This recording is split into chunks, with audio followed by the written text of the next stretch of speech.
मनामध्ये असं वेगळं घर करून गेलेले आहे। एक वेगळं अंतःकरण त्यांनी आपल्याशी जोडलेलं, एक वेगळं नातं प्रत्येक व्यक्तीशी त्या व्यक्तीने एक वेगळं नातं जोडलं होतं। सामाजिक, आर्थिक, धार्मिक सर्व कुटुंबाशी त्यांचे एक वेगळे संबंध असे होते आणि वेगळे संबंध त्यांच्या जीवनामध्ये त्यांनी प्रत्येक व्यक्तीला जीवनामध्ये आपलासा करण्याचा प्रयत्न त्यांनी केला। म्हणजे शोषित असेल, घटक असेल, कोणताही या जगतामध्ये या परिवारामध्ये जो व्यक्ती असेल त्या व्यक्तीने यामधून उत्तीर्ण होण्यासाठी त्या व्यक्तीने त्या व्यक्तीला आपलं मानलं होतं। पण महामारी आली, महामारीच्या शारीरिक व्याधीने, शारीरिक त्रासाने त्यांना हे लोकांची यात्रा सोडून हे लोकांची यात्रा संपून जाऊन आज 4 वर्ष या ठिकाणी होत आहे। सर्वांचं एक अंतःकरण जे होतं असं त्यांना म्हटलं तरी वावगं ठरणार नाही। प्रल्हादरावजी चर्मन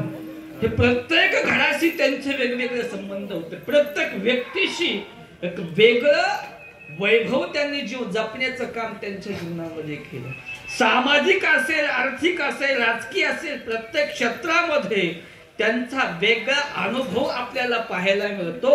फक्त तो अनुभवला पाहिजे आपण तर, अन्यथा न अनुभवता जर आपलं जीवन गेलं तर ते जीवन व्यर्थ राहतं। म्हणून ते जगतामध्ये आल्याच्या नंतर जीवन व्यर्थ न जाता काहीतरी सामाजिक कार्याशी, संघटित कार्याशी, संत परंपरेशी, साधू परंपरेशी विचार निग्रहित असं जीवन जगून या जगतामध्ये एक अलौकिक ठसा ज्यांनी जीवनामध्ये उठवून गेले आणि एक वेगळं वैभव जीवनामध्ये ज्यांनी संपन्न केलं त्यांच्यामध्ये त्यांचं नाव हे आग्रह राहील।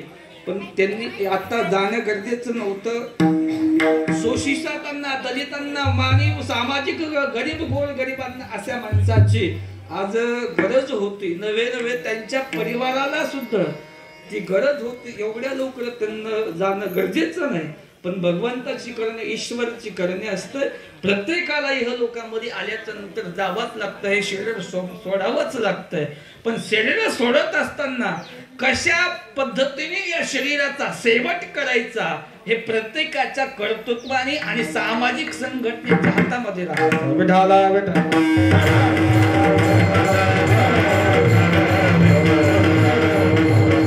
परिवाराने हा मानलेला अट्टहास दरवर्षी पुण्यस्मरण वेगवेगळ्या उपक्रमाच्या माध्यमातून ते संपन्न करतात। वेगवेगळे कार्यक्रम, वेगवेगळ्या त्यांची आठवण, त्यांनी दिलेला विचार, त्यांनी दिलेला सत्कर्म, त्यांनी दिलेलं जीवन, त्यांनी दिलेली जी भूमिका आहे ती भूमिका संपली नाही पाहिजे, लेश पावली नाही पाहिजे, समाप्त झाली नाही पाहिजे। वेगवेगळ्या अंगाने कार्यक्रमाचं नियोजन, त्यांची आठवण दरवर्षी ते विचार जागृत ठेवण्याचं काम ते करत राहतात। मग रक्तदान शिबिर असेल, सर्वांनी रक्तदान करा अशा ठिकाणी जर रक्तदान जर केलं तर ते एक सत्कार्य लागतं, सद्विचारित लागतं आणि सामाजिक उपक्रमाच्या चांगल्या ठिकाणी आपण हे रक्तदान करतोय हे सर्वात श्रेष्ठ दान आहे याची जाणीव आपल्याला असली पाहिजे। आणि म्हणून वेगवेगळ्यांनी त्यांनी तो कार्यक्रम आखलेला आहे। नवे नवे बस स्टँडवरती जे प्रत्येकाला आपल्याला गेल्याच्या नंतर थांबण्यासाठी जी व्यवस्था केली, असं वेगवेगळ्या अंगाने त्यांचे विचार जागृत ठेवण्याचं त्यांनी काम केलेलं आहे।